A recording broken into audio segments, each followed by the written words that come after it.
Hello student, welcome to Engi Form. हम लोग पिछले वीडियो में केवीएल और केसीएल के न्यूमेरिकल सीख गए थे, किस तरीके से सॉल्व करेंगे। अब हम लोग थोड़े धीरे धीरे क्वेश्चन को एडवांस की ओर लेके जा रहे हैं। अगर आपको कोई भी केवीएल और केसीएल के में क्वेश्चन में डाउट है तो आप डायरेक्टली उस वीडियोस के कमेंट सेक्शन में पूछ सकते हैं। नहीं तो आपको अगर कोई क्वेश्चन नहीं आ रहा है तो आप हमको इस आईडी पे मेल कर सकते हैं, ingiform8@gmail.com। यह हमारी मेल आईडी है और हमारी टीम जल्द से जल्द आपकी प्रॉब्लम को सॉल्व करने की कोशिश करेगी। ओके, तो शुरू करते हैं। आज का हमने ये क्वेश्चन लिया है, इसमें देखिए ये 4 वोल्ट की बैटरी सप्लाई दी गई है, ये 2 वोल्ट की बैटरी सप्लाई है, ये 1 ओम का रेजिस्टेंस है, ये 2 ओम का रेजिस्टेंस है, ये 2 ओम का रेजिस्टेंस है, ये 3 ओम का रेजिस्टेंस है। हम इस क्वेश्चन को सॉल्व करने के लिए केसीएल की हेल्प लेते हैं। केवीएल से भी कर सकते हैं, केसीएल से भी कर सकते हैं, किसी भी तरीके से कर सकते हैं। बाकी और आगे हम आपको नॉर्टन थ्योरम और थेवेनिन थ्योरम भी पढ़ाएंगे, तो हम इसको केसीएल की हेल्प से सॉल्व करते हैं। केसीएल के सॉल्व करने के लिए हमने यहां मान लिया यहाँ पे कुछ वोल्टेज है V, यहाँ पे V सोर्स का वोल्टेज है और हमने केसीएल अप्लाई करने के लिए सारी करंट को आउटवर्ड डायरेक्शन में मान लिया। I1, ये I2, ये I3। आपको पता है केसीएल हमेशा नोड पे लगता है और यहाँ पे ये एक नोड है, सेंट्रल नोड है, यहां से तीन ब्रांच कनेक्ट हैं। तो मैंने यहाँ पे केसीएल अप्लाई किया और 3 करंट को मान लिया है, I1, I2 और I3। इस नोड का वोल्टेज जो यहां का वोल्टेज है वही होगा 4 वोल्ट। इस नोड का वोल्टेज जो यहां का वोल्टेज है वही होगा 2 वोल्ट। अब I1, I2, I3 और यहां पे हम इस वाली ब्रांच में हम करंट I4 मान लेते हैं। इस वाली ब्रांच में करंट हम I4 मान लेते हैं। केसीएल हम लोग तब लगाते हैं जब हमको इंडिविजुअल करंट फाइंड आउट करना होता है। अब देखिए I1 को फाइंड आउट करना है। I1 को फाइंड आउट करने के लिए I1 is equal to V minus 4 volt divide by 2। ये I की वैल्यू है, V minus 4 divide by 2 I1 की वैल्यू। I2 की वैल्यू को फाइंड आउट लिखने के लिए I2 is equal to V minus, ये रेफरेंस ग्राउंड होता है, V माइनस 0 डिवाइड बाई 1। और I3 की वैल्यू को फाइंड आउट करने के लिए I3 is equal to V minus 2 is divide by 2। Minus sign यहाँ पे क्यों आया ये मैंने बताया था जब केसीएल पढ़ाया था। हम लोग माइनस टर्मिनल से बाहर आएंगे और ये हायर वोल्टेज माना है, ये लोअर वोल्टेज माना है, तो higher voltage minus lower voltage divide by resistance V by R।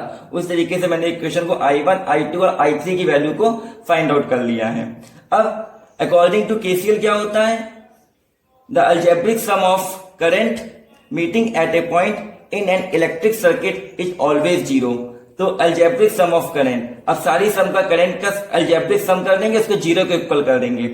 तो अलजेब्रिक सम यानी कि I1 प्लस I2 प्लस I3 is equal to 0। So V minus 4 divide by 2 plus V by 1 plus V minus 2 divide by 2 is equal to 0। इसको जब solve करेंगे तो हम लोग V की वैल्यू को फाइंड आउट कर लेंगे। V की वैल्यू फाइंड आउट करने के लिए V minus 4 plus 2V plus V minus 2 is equal to 0। Solve करेंगे तो आप इक्वेशन बनेगी 2 एक 3 एक 4V इज इक्वल टू 4 और plus 2 6। So V is equal to 6 by 4, 2 2 जा 4, 2 3 जा 6। V की जो वैल्यू आएगी वो आएगी हमारी 3 बाई 2 वोल्ट। अब इस V की वैल्यू को यहां पुटअप कर देंगे तो हम I1, I2 और I3 की वैल्यू को फाइंड आउट कर लेंगे। ये आपको अपने आप सॉल्व करना है। और I4 की वैल्यू फाइंड आउट करने के लिए हम लोग क्या करेंगे, ये माइनस ये डिवाइड बाई 3, क्योंकि इधर से डायरेक्शन मैंने मानी है करंट की, तो 4V माइनस 2V, 4 माइनस 2 ये वोल्ट है, 4 माइनस 2 डिवाइड बाई 3। सो ये आ जाएगा 2/3 एम्पियर। तो I4 2/3 एम्पियर करंट है। अब हम लोग को इसकी वैल्यू फाइंड आउट करनी है कि अगर पूरे सर्किट में करंट फाइंड आउट करने की I करंट कितनी है। तो पूरे सर्किट में I करंट फाइंड आउट करने के लिए देखिए I इस डायरेक्शन में गई थी, I4 इसी डायरेक्शन में है और I1 जबकि अपोजिट डायरेक्शन में है। तो अपोजिट डायरेक्शन होने की वजह से I is equal to I1 plus I4 होता अगर हम आई को ऐसे जाते और I1 इधर ले जाते, I4 इधर जाते, एक ही डायरेक्शन में रखते, लेकिन I1 की डायरेक्शन अपोजिट है, तो यहाँ पे एक निगेटिव साइन आ जाएगा। I is equal to minus का I1 प्लस का 4, ये इक्वेशन बनेगी I की। और इसमें आप I1 की वैल्यू कितनी होगी, I1 की जो वैल्यू होगी वो होगी, अगर हम I1 को ऐसे लेके जाते हैं, समझिए आप यहां समझिएगा, अगर हम ये देखिए, अगर हम I1 को ऐसे लेके जाते तो ये I2 और I3 में डिवाइड हो जाती, यानी कि I1 is equal to I2 प्लस I3, ये इक्वेशन बन जाती। लेकिन यहां पे हम कैसे हैं, यहां पे I2 I3 इसी डायरेक्शन में है, बट I1 अपोजिट डायरेक्शन में है, तो इसका हम निगेटिव साइन ले लेंगे, माइनस का I1 is equal to I2 प्लस I3, ये इक्वेशन बन जाएगी। अब यहां से माइनस I1 की जो I2 प्लस I3 इन दो की जो वैल्यू आएगी ऐड करके, वो वैल्यू माइनस I1 की होगी, उसको यहां पुटअप कर देंगे। I4 की वैल्यू 2/3 एम्पियर है, I4 की वैल्यू 2/3 एम्पियर यहां पुटअप कर देंगे। इस तरीके से हम लोग I की वैल्यू को फाइंड आउट कर लेंगे और ये पूरा क्वेश्चन सॉल्व हो जाएगा। पिछले क्वेश्चन में जो I1, I2, I3, I4 की वैल्यू मैंने बताई दी थी, और I इसकी वैल्यू आप हमको कमेंट पर आंसर करेंगे। हम आपकी वैल्यू को चेक करके आपका आंसर करेंगे, आप लोग इसका आंसर में कमेंट में देंगे। नेक्स्ट क्वेश्चन की ओर आते हैं। नेक्स्ट क्वेश्चन में एक मैंने करंट सोर्स ले लिया है, यहाँ पे 4 एम्पियर का करंट सोर्स लगा हुआ है, 2 ओम का रेजिस्टेंस है, 3 ओम का रेजिस्टेंस है, 50 वोल्ट की बैटरी लगी हुई है, ये बैटरी 10 वोल्ट की दी गई है, ये 5 ओम का दिया गया है रेजिस्टेंस, और यहाँ पे ये करंट आई को फाइंड आउट करना है। ये क्वेश्चन गेट का है और इस क्वेश्चन को सॉल्व करने के लिए आपको सबसे पहले ये याद रखना होगा कि हमेशा कम से कम वेरिएबल की इक्वेशन को फॉर्मेशन करें। जितना कम से कम वेरिएबल को आप इक्वेशन फॉर्म करेंगे, जितने कम से कम वेरिएबल के आप इक्वेशन फॉर्म करेंगे, उतना ही कम समय आपको क्वेश्चन को सॉल्व करने में लगेगा।